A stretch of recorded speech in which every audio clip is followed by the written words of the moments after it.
What are scientific and innovation skills? Firstly we need to actually identify what scientific and innovation skills are. Well, these skills are observing, classifying, predicting, experimenting, drawing conclusions and communicating ideas. So then from this, children develop new worthwhile ideas. Ideas of what is questioning and investigation develops from the understanding of these skills. Science goes beyond simple sensations to attempt to explain the world and to make predictions about it. This requires more than experiencing. It needs us to be able to explore ideas by manipulating objects to ask questions of our world. In turn, this needs individuals to possess the cognitive skills to engage with ideas and to explore them through manipulations of objects, and the opportunity to raise their own questions, plan how to obtain evidence, predict what might happen, and think how to capture and share their findings. Innovation is the implementation of new ideas at the individual, group or organisation level, meaning that to develop innovation skills, children need to develop new ideas and individuals as part of a group collaboratively. So in terms of innovation as a product of creative thinking then? Well, psychologist Carl Rogers believes that children need two conditions in which they can think creatively. The first is psychological freedom and the second psychological safety. Both psychological freedom and psychological safety, they do not fit easily within a classroom or teacher-led learning. Carl Rogers also argues that if children want to be involved creatively in the process of doing science and learning about science, then a degree of autonomy is needed. And these conditions are more easily achieved through collaboration with peers. Scientific inquiry and innovation skills are inextricably linked. Both Harlan and Qualter and Olorenshaw and Ritchie believe that the cycle of scientific inquiry starts with an initial idea which is investigated and finally evaluated. Through evaluation, the child is able to note what has been done well and what needs improvement. As Roger explains, this information at this level is acquired through reflection and collaboration with others. As the cycle begins again, this time with an improved idea, the development of innovation begins. Dewey and Piaget both believe that the desire to investigate is an innate part of a child's persona. Likewise, Driver and Harlan argue that a child is a scientist before it can read or write. Curiosity is instinctive. Most learning is achieved through experience. For some authors then, developing these skills means using children's natural desire to investigate and innate curiosity through child-led, inquiry-based experiential learning. How are these skills best developed? Through inquiry-based learning. So inquiry-based learning is based in constructivism.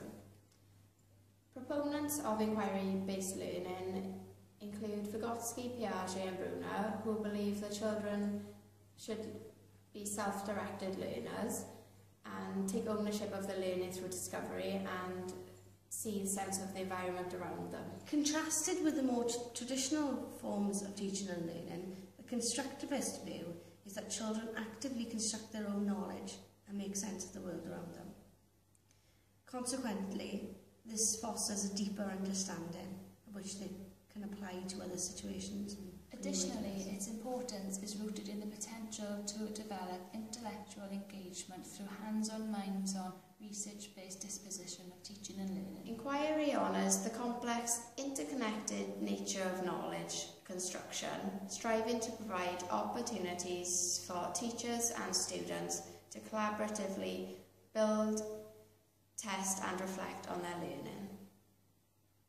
It is concerned with problem-solving situations where the learner draws upon their prior knowledge to discover new relationships and new truths. Prior knowledge, which is usually taught in a didactic manner within the classroom, can be brought to life and enriched by an out-of-classroom environment. Learning promotes active engagement, responsibility, autonomy and motivation. And it promotes the development of creativity and problem-solving skills as it's a tailored learning experience. Oliver states that to follow a set of instructions to carry out an investigation is not effective. Children must lead their own learning. Oliver warns us that to present science as a set of skills, as though inevitable, do miss the opportunity for the children to raise questions. Developing scientific skills is not about acquiring a few specialist terms. It's about understanding the relationship between concept and ideas. Valuing inquiry builds a stage for understanding these vital connections. Experiential and practical activities alert pupils to the need to engage in not only the activity but thinking about it, understanding the concepts as a developmental process and cannot be learnt by answering questions in a tick box fashion. Furthermore, Benjamin Bloom's taxonomy suggests that the lowest order thinking skills are remembering and understanding, moving up to the higher order thinking skills of evaluation. It is interesting to note here that the scientific inquiry cycle ends its process in evaluation. Anderson and Crathwell 2001 revised the taxonomy, placing creativity above evaluation as the highest order thinking skill. Both of these skills are essential in the development of and process of scientific and innovation skills. Consequently, inquiry-based is most effective in achieving this. But inquiry-based learning is only as effective as its environment. Children need time and flexibility to investigate their own lines of inquiry. This needs to be a stimulated environment with plenty of resources where experts and teachers are seen as the facilitators so that children can lead their own learning. Facilitating and encouraging inquiry-based learning is important. It requires asking open-ended questions that encourages critical and investigative responses and opening up line of inquiry from children's Harlan and ideas. Coulter 2009 state that, in terms of primary science, the opportunities offered for relevant, exciting and memorable experiences with resources, environments and experts not normally found in the classroom means that learning outside the classroom is essential. Likewise, Bianchi 2011 states that primary science needs to offer children appropriate context for understanding about how they learn and about science itself. The classroom is not ideal for this. In fact, the school classroom offers only a sanitised version of science and one in which many children have limited opportunities to develop independence and to use and apply their science in a range of real-life concepts. Techniquest as a context for inquiry-based learning and consequently a context for the development of scientific and innovation skills. The staff at Techniquest were willing to talk to us about what they do. My name is Andrea Myrick and I'm Head of Education here at Techniquest. Techniquest is Wales's only designated science discovery centre, and we work with thousands of children every year, and in the main all of our workshops are linked to the curriculum, and it's all about enhancing and enriching the curriculum. The teachers are experts, they know exactly what the curriculum expects. We're there to put the wow into it, to put the fun into it. So all of our activities are highly engaging, participative, appropriate to the age group, and they're also fun, and I think fun is really, really important. One of the examples I'll give you is the topic forces. All schools teach forces at Key Stage 2. And in order to complement that and enrich it and enhance it, we've got workshops that we can go out to school. We've got shows here in the theatre that the children can come and watch the shows. We've also got a forces kit. In your opinion, Darren, how does Techniquest help to develop a child's scientific and innovation skills? Well, when children come to Techniquest, we've got the exhibition course out there, which has got loads of hands-on science exhibits, and they can sort of collaborate with each other on each exhibit, so they can learn sort of by experimentation, really.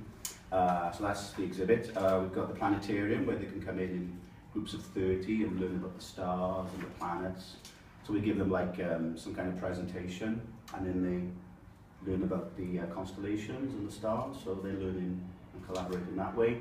We also have a science theatre where they can come in, watch the show, come down and sort of volunteer to do experiments on the stage, and learn that way as well. Yeah. So it's like a three-pronged approach, really. And of course we do outreach as well, where we go out to the schools and do various activities in the classrooms. However, at Techniquest, there are more than 120 hands-on exhibits, which are ideal for child-centred learning and investigation. Foundation Phase and Key Stage 2 pupils who visit Techniquest can also attend an interactive show in the Science Theatre or visit the Digital Planetarium, where they will be inspired by a view of the night sky. Key Stage 2 and secondary pupils can also take part in a series of workshops in the laboratory, which allows pupils to gain hands-on practical experience. The design of the exhibits and activities are a highly motivating method of personalising the learning experiences, encouraging inquiry and developing scientific skills. Techniquest's design and aims are based in renowned child and learning theories such as Maria Montessori, who places importance on the prepared environment and individual learning opportunities and emphasised child's involvement in the learning process as a self-directed and motivated individual.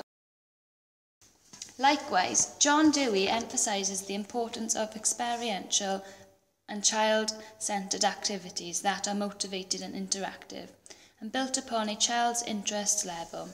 To add further weight, Frederick Frobel states that self-directed exploration in a stimulating environment encourages the natural unfolding of knowledge. Kraft recognised that children learn subject knowledge in context and through practical application. Harlan and Qualter explain that unlike classroom learning, where there tends to be linear sequence of activities and ideas, one building on the other, each relying on what has previously been learnt, science museums, in this case like Techniquest, can provide non-linear units of activity. These may be around themes such as light and colour. In a study, Bamberger and Tal, 2007, concluded that learning in museums was optimised when pupils had a guided choice as to the areas that they encouraged to explore. Likewise, Oliver, 2010, states that a child is a scientist before they can read or write. However, what they do not have is the ability to order their thinking to follow productive lines of inquiry. Without a catalyst or a frame to aid planning, inquiry would be random. A structure or guide helps children to be systematic, like when children are given the theme such as light or space. This is realised in Techniquest, where exhibits, shows and laboratory activities are all linked to the curriculum for Wales. It provides a structure around themes to which previous acquisition of subject knowledge can be enriched and enhanced. In addition to the practical resources Techniquest offers, there are a team of experts on hand to answer questions, give demonstrations and extend children's thinking. Harlan and Qualter suggest that no teacher can hope to be an expert in all areas. Learning from experts is a valuable extension of the resources that can be harnessed to support the curriculum. Right, I just not going with it. Similarly, Oliver states that there is scientific vocabulary knowledge to be learnt. These can be taught didactically, but they do not place any expectation or give opportunity for high-order learning thinking skills, which are essential to the development of scientific and innovation skills. Children should be given the freedom to explore vocabulary themselves. Gaps in knowledge and clarity of vocabulary can be rectified through effective questioning from the teacher or expert. So, whack your hand on top of it. Excellent. Now, what you've got here is the electric current is going through your fingers and through your body and down to the ground. Electricity is lazy. It wants to take the quickest route to the earth itself in the ground. So it will go through you.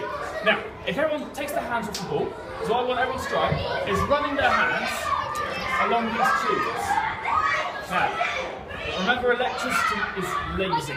It wants to take the fastest route to the ground. Now, what you see here, these lines, is the electric current going through the gas and reacting. But the electric current extends further outwards. So when you place your hand along here, the electric current is jumping through the air to your fingers. It's going through the bowl, through you to light it up, and then through your legs to the ground itself. That's why you can light up the balls.